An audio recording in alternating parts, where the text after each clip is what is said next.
All right. Welcome back to my channel, SF Driver here.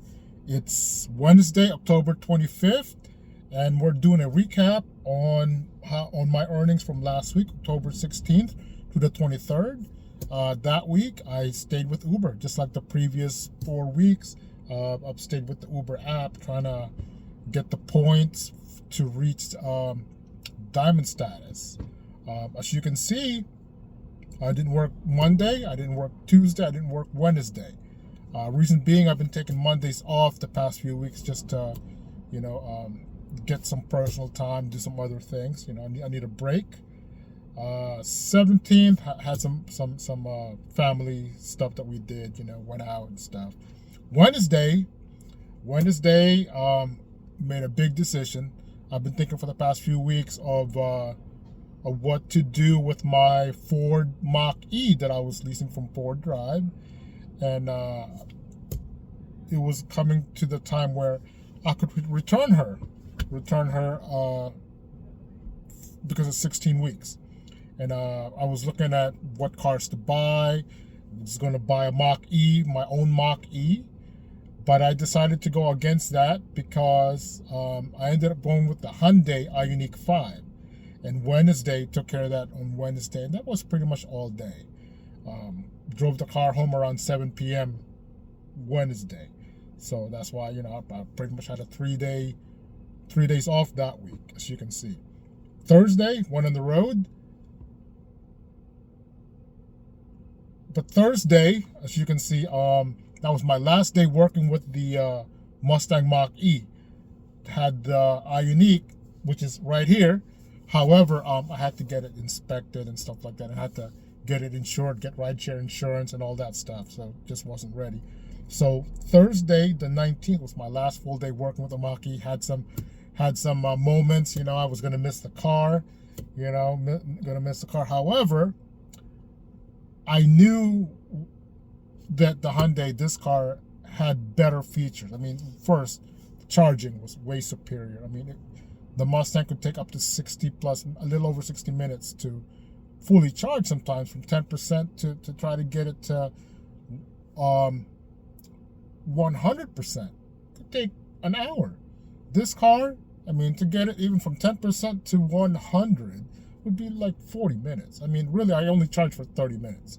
But there's more videos about that because this car, just like the way they advertised it, 10% state of charge, I can get to 80% state of charge in 18 minutes. And that is a fact because I've done it. Okay. So Wednesday, as you can see, was I did pretty well that day. I made as you can see, I made $449.20 that day. Okay. Was very productive. Put in around 10 hours of work, maybe around 9 hours active time. Okay. Friday, matter of fact, I almost didn't work Friday because I spent that day taking care of things. The car wasn't ready. I had to get the car inspected. That was Friday. I had to do some other things. Actually, that morning, I had to return the Mustang. So I had to clean it up, get all my stuff out of the car, and put the old floor mats back in because I had these all-weather mats installed in the car. And I pretty much took all my stuff out and drove it back to Walnut Creek. And then afterwards, had the Ioniq inspected around 4 p.m. And while that was uploaded, it was processing. And it took a couple hours, but I noticed on the app that Uber approved all of it, and I got on the road around 6 p.m. that evening and ended up working 2.5 hours. Okay, then Saturday and Sunday, as you can see, I had full days. I made $400 on each day, Saturday and Sunday.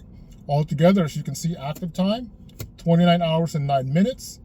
I made $1,386.31. That's roughly around $47 per hour active time.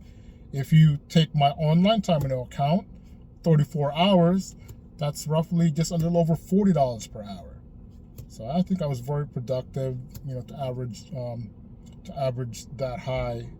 And a lot of that had to do with customers that ended up tipping me. As you can see, I had $151.02 in tips. So thank you to all those passengers. And fortunately, also while working, I ended up having, especially Saturday and Sunday, even Thursday, I had a lot of Comfort electrics to throw in there, Comfort trips that was the average higher than my minimum of $31 per hour. So my minimum has to be $31 per hour, and I'm doing that with the Para app. So I'm not accepting anything less than that. And some of those trips were $50, $60 per hour, especially from San Francisco to San Jose.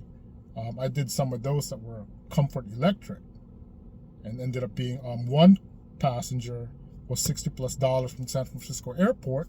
Took them down south of a little bit, southern San Jose, and tipped me pretty well, like $14. So that was an $80 trip, and I had passengers that took me back to San Francisco. So it was a very productive weekend to finish out strong with $13.86 for the week. Okay. Also, my goal was I was trying to catch up with my Uber Pro status. I earned platinum earlier this week. Maybe it was, regardless, I have, as you can see, 623 points towards diamond. So I'm a little bit short. I have about 6 more days. It's very close. It's very close. As you can see, I need 623 points to unlock diamond, because I'm trying to earn that $550 cash reward. And all it says, I have to achieve diamond by the end of October 31. So my strategy will have to shift, especially Thursday evening. And because in the afternoons, it's 3 points per trip. But then Friday, Saturday, Sunday is pretty much 3 points per trip. So I'm going to really have to strategize and just stay in San Francisco, do shorter trips, and hopefully, do 33 trips. That's 99 points. So that's going to have to be my goal, just to maximize my points and get diamond status. If I don't reach it, that's like throwing $550 out the window. And also, I'll have to restart the process to get diamond status again in early November, which, if I focus on Uber, I'll reach diamond anyway. But Lyft, I started using Lyft a little bit this week, but the demand just wasn't there compared to Uber. So, and I've been hearing some things about Lyft. There's some good things and bad things about Lyft. Since I've been away with Lyft for a month, it seems like their pricing has changed, as well as that extra comfort, which I already have. That extra comfort trip appeared on my app yesterday, so that's Tuesday. But I haven't received the comfort trip yet. However, for this car, the Hyundai, qualifies for extra comfort. My BMW 5 Series, I checked, and I was surprised, because when they rolled out the extra comfort, when got the email, it said that it wasn't qualified for extra comfort, which I'm like, really? Qualified for Lux and qualifies for Lux Black, but it doesn't qualify for extra comfort. However, when I checked the app, extra comfort is available for my BMW, and that's good. So pretty much extra comfort kind of replaced. They said it kind of replaced preferred and removed Lux, but at least it's in the premium section of the Lyft app. I could toggle on the premium and concentrate on getting extra comfort and Lux Black. And I've been hearing from some YouTubers that this one guy, he goes by Gig It with Buddha. He's been saying that he knows someone here in San Francisco that gets a lot of Lux Black. And you know what?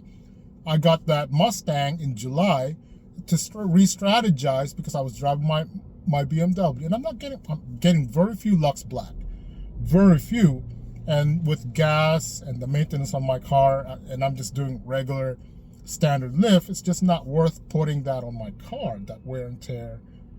But he's saying that he knows someone that gets nothing but Lux Black. So it's been a while since going back to July that I drove my BMW for rideshare.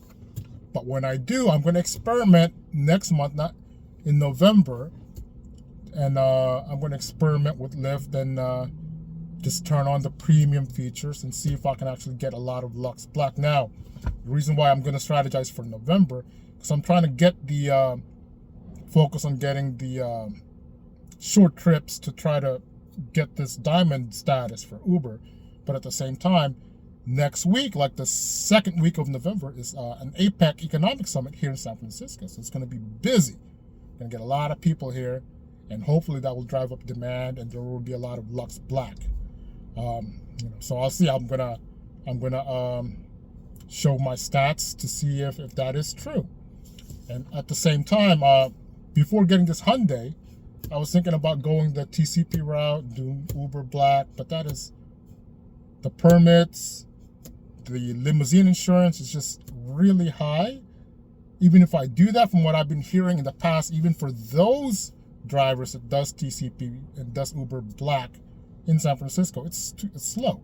They have higher operating costs, and let's say they do earn above average. However, those higher operating costs offsets what they gross to the point where their take home isn't, it's pretty much the same as, someone on regular standard Uber X. So that's where I'm at. But definitely next month I'm going to take my my BMW back on the road and see if I could see what kind of trips I get, and if it's true that we're going to get a lot of Lux Black, and it's definitely that APEC Summit that's coming. We'll see what happens. Okay. All right. So this is the end of my recap for October 16th to the 23rd. Okay. Have a good week.